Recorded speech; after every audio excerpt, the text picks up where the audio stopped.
বিসমিল্লাহির রহমানির রহিম।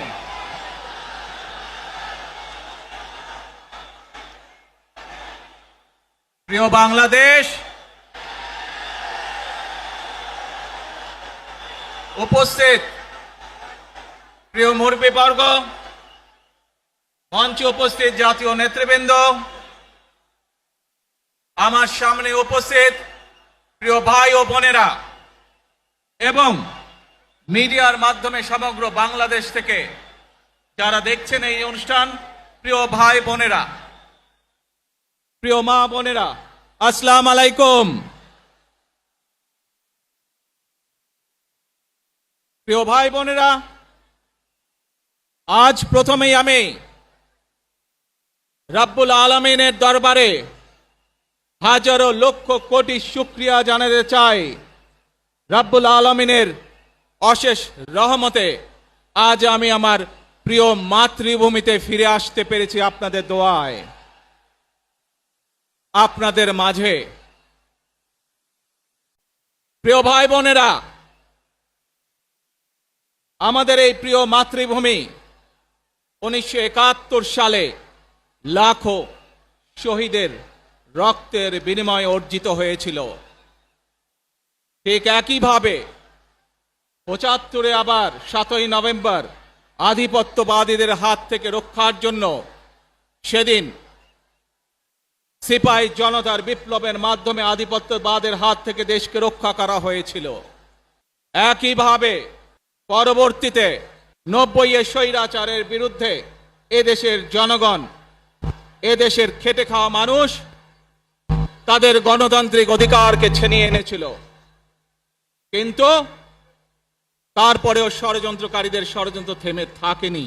আমরা তারপর দেখেছি 2024 সালে, 71 সালে এই দেশের মানুষ যেমন স্বাধীনতা অর্জন করেছিল, 2024 সালে এদেশের ছাত্র জনতা সহ সর্বস্তরের মানুষ, কৃষক, শ্রমিক, গৃহবধূ, নারী, পুরুষ, মাদ্রাসার ছাত্র সহ দলমত নির্বিশেষে, শ্রেণী পেশা নির্বিশেষে সকল মানুষ সেদিন 2024 সালের 5ই আগস্ট এই দেশের স্বাধীনতা এবং সার্বভৌমত্বকে রক্ষা করেছিল।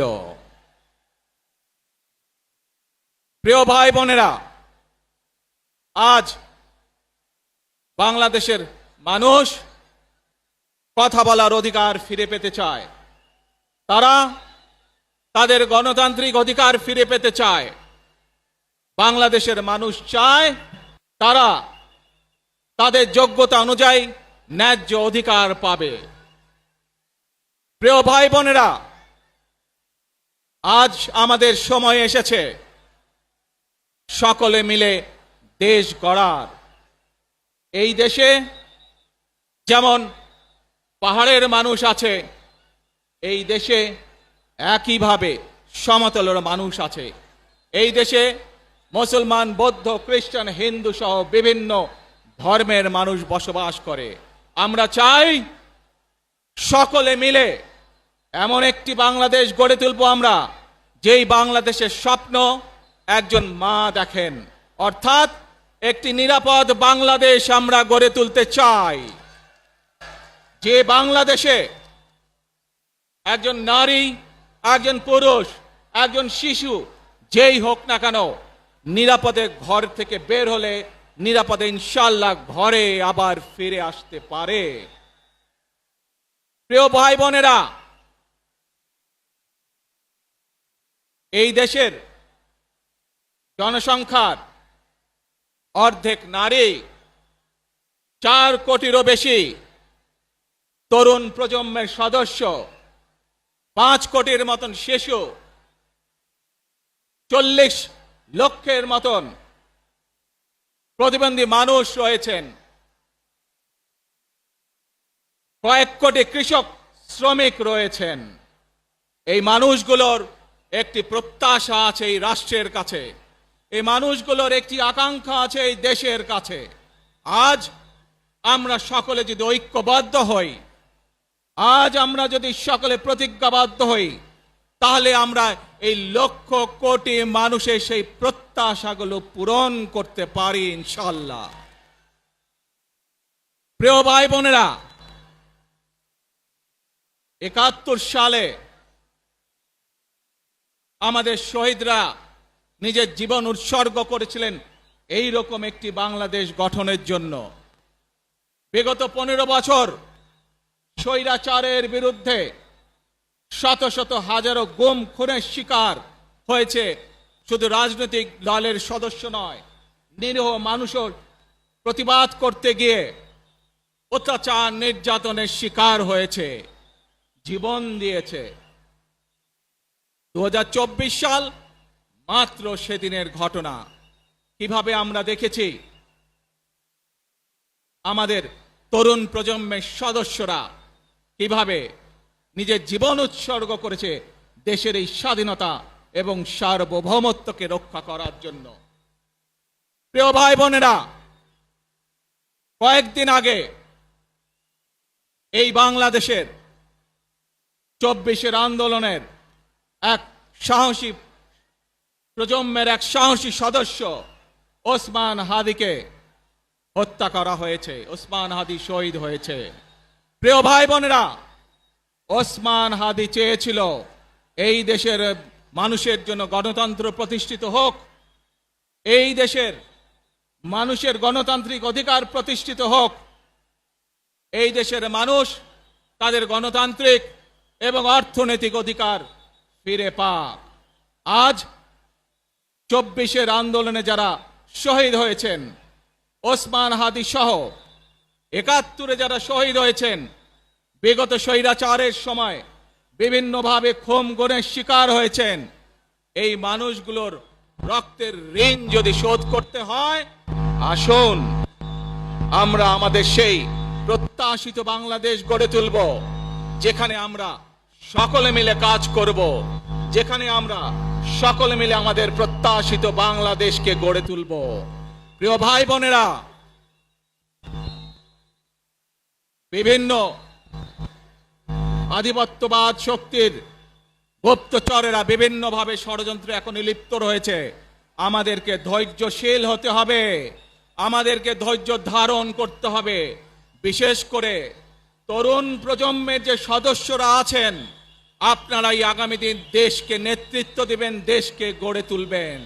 এই দায়িত্ব তরুণ প্রজন্মের সদস্যদেরকে আজ গ্রহণ করতে হবে, যাতে করে এই দেশকে আমরা সুন্দরভাবে গড়ে তুলতে পারি। শক্ত ভিত্তির উপরে গণতান্ত্রিক ভিত্তি, শক্তিশালী অর্থনৈতিক ভিত্তির উপরে যাতে এই দেশকে আমরা গড়ে তুলতে পারি। প্রিয় ভাই বোনেরা, আমার সাথে আজকে মঞ্চে এখানে বহু জাতীয় নেতৃবৃন্দ বসে আছেন। আসুন আজকে আমরা দুহাত তুলে আল্লাহর দরবারে দোয়া করে আল্লাহর রহমত আমরা চাই। যে সকল জাতীয় নেতৃবৃন্দ এই মঞ্চে আছেন, মঞ্চের বাইরে যে সকল জাতীয় আরো নেতৃবৃন্দ আছেন, আমরা সকলে মিলে এই দেশকে নেতৃত্ব দিয়ে আমাদের বাংলাদেশের জনগণের প্রত্যাশিত সেই বাংলাদেশকে আমরা গড়ে তুলতে চাই। আমাদেরকে যে কোনো মূল্যে আমাদেরকে এই দেশের শান্তি শৃঙ্খলা রক্ষা করতে হবে। যে কোনো উস্কানির মুখে আমাদেরকে ধীর শান্ত থাকতে হবে। প্রিয় ভাই বোনেরা, আমরা দেশের শান্তি চাই, আমরা দেশের শান্তি চাই, আমরা দেশের শান্তি চাই। প্রিয় ভাই বোনেরা, মার্টিন লুথার কিং নাম শুনেছেন না আপনারা? নাম শুনেছেন তো আপনারা? মার্টিন লুথার কিং, তার একটি বিখ্যাত ডায়লগ আছে, আই হ্যাভ এ ড্রিম।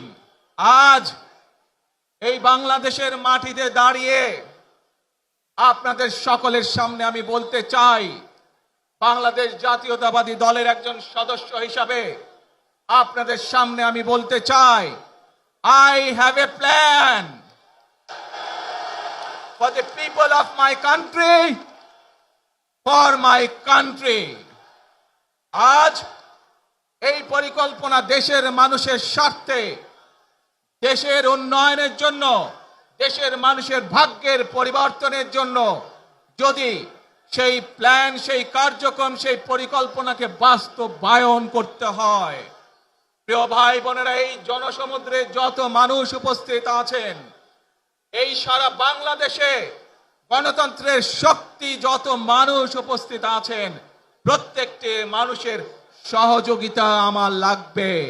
প্রত্যেকটি মানুষের সহযোগিতা আমাদের লাগবে।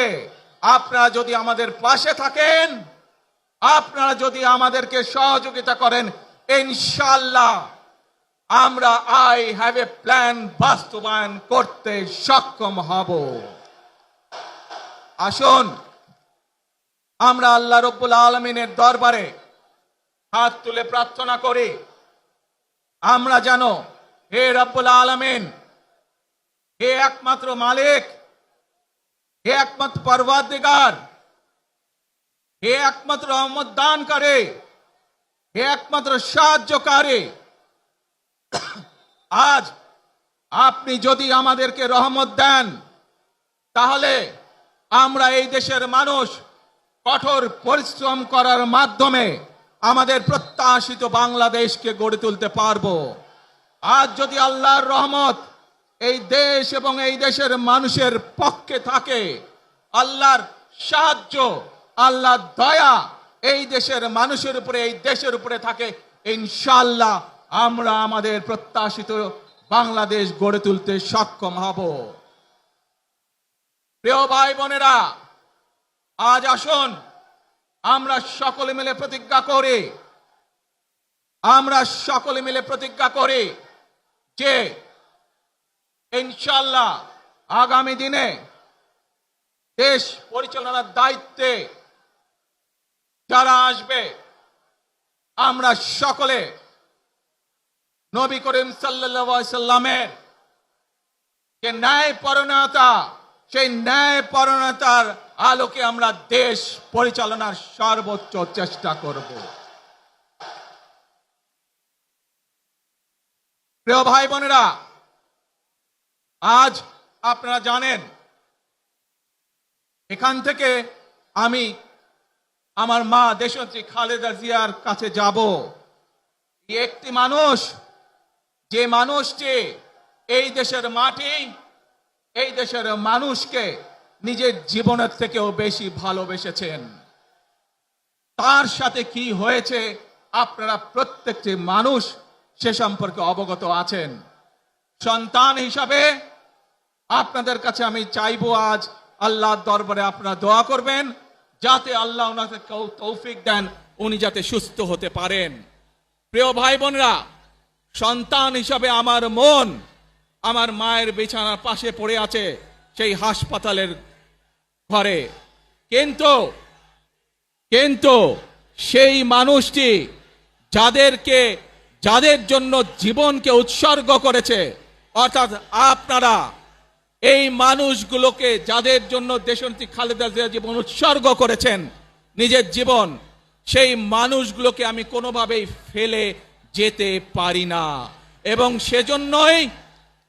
সেজন্যই আজ হাসপাতালে যাবার আগে আপনাদের প্রতি সহ টেলিভিশনগুলোর মাধ্যমে যারা সমগ্র বাংলাদেশে আমাকে দেখছেন, আপনাদের সকলের কাছে কৃতজ্ঞতা প্রকাশ করার জন্য আজ আমি এখানে দাঁড়িয়েছি আপনাদের সামনে।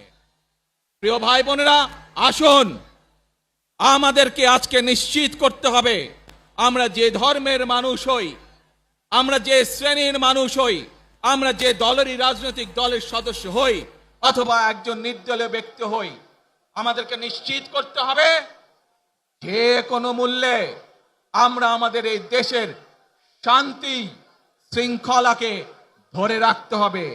যে কোনো মূল্যে যে কোনো বিশৃঙ্খলাকে পরিত্যাগ করতে হবে। যে কোনো মূল্যে আমাদেরকে নিশ্চিত করতে হবে যাতে মানুষ নিরাপদ থাকতে পারে। শিশু হোক, নারী হোক, পুরুষ হোক, যে কোনো বয়স, যে কোনো শ্রেণী, যে কোনো পেশা, যে কোনো ধর্মের মানুষ যেন নিরাপদ থাকে, এই হোক আমাদের চাওয়া আজকে। প্রিয় ভাই বোনেরা, আসুন প্রিয় ভাই বোনেরা, সবাই মিলে আজ আমরা প্রতিজ্ঞাবদ্ধ হই, সবাই মিলে করব কাজ। কে জোরে আরো, সবাই মিলে করব কাজ, করব মোদের বাংলাদেশ।